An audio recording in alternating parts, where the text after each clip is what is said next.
आज राज्यातील 28,000 ग्रामपंचायती बंद ठेवण्यात आल्या आहेत.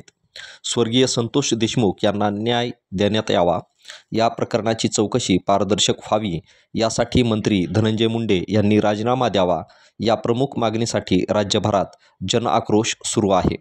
निर्दयी झालेल्या खून प्रकरणाला आणि त्यातील आपल्या मित्राला वाचवण्यासाठी मंत्री धनंजय मुंडे यांनी बरेच कोदांड प्रकार महिनाभरात केले.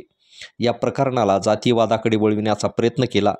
ओबीसीचे मोहरके पुढे करून सामाजिक अस्थिरता निर्माण करण्याचा व लक्ष विचलित करण्याचा प्रयत्न केला आणि त्याही पुढे जाऊन या प्रकरणावर जो कोणी व्यक्त होईल त्याच्यावर सोशल मीडियातून गलिच्छ हल्ले करण्यात आले, धमक्या देण्यात आल्या, जातीच्या आड लपण्याचा प्रयत्न झाला.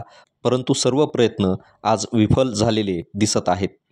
बीड जिल्ह्यातील पाटोदा या ठिकाणी या न्यायासाठी मोठ्या प्रमाणावर धरणे आंदोलन आज सुरू आहे आणि त्याचबरोबर आजच पैठण या ठिकाणी देखील मोर्चा निघत आहे. थोडक्यात दहशतीला झुगारून क्रूरतेला गाडण्यासाठी जनता आवेगाने आवेशाने रस्त्यावर उतरताना दिसत आहे आणि त्याचबरोबर राज्यकर्त्यांच्या राजकारण्यांच्यावरून जनतेचा विश्वास संपुष्टात येत आहे. ही अराजकता नक्कीच सामाजिक, सांस्कृतिक आणि आर्थिक बाबतीत राज्याला अधोगतीला घेऊन जाणारी आहे. पैठण येथील मोर्चातून मनोज जरांगे पाटील यांनी याविषयी काय भाष्य केले आहे ते पाहू. धनंजय देशमुखांच्या बाजूला बोलून संतोष भैया देशमुखांच्या न्याय द्या म्हणून त्याच्यावर दडपण आणलं जातंय धनंजय मुंडेच्या टोळीकडून आणि धनंजय मुंडे करून घ्यायला लागलाय.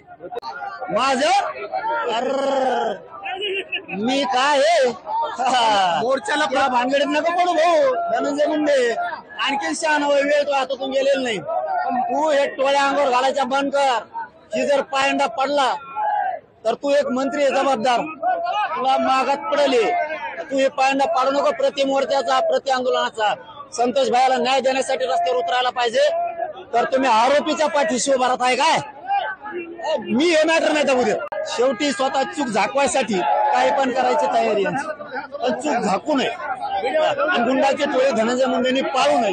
आणि गुंडाचा जर आसरा घेतला तर सामाजिक करिअर धनंजय मुंडेचं पुरं खलास होणार. धनंजय मुंडे काढायला लावतो.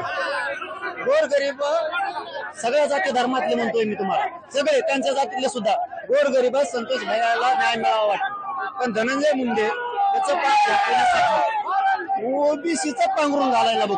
चुकीचा पायंडा पाडू नका.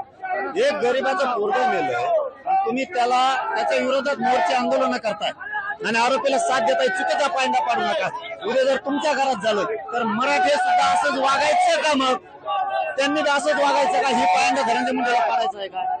मी धनंजय मुंडेचं 25-26 दिवस नाव सुद्धा घेतलं नव्हतं, पण धनंजय देशमुखला ज्यावेळी धमकी दिली धनंजय मुंडेच्या लोकांनी, गुंडाला बोलायचं नाही, जातीवर बोललो का मी? गुंडाला बोलायचं नाही, गुंडाला मोठा लोक कापू द्यायचे. म्हणजे धनंजय मुंडे करतो हे चांगलं करत नाही.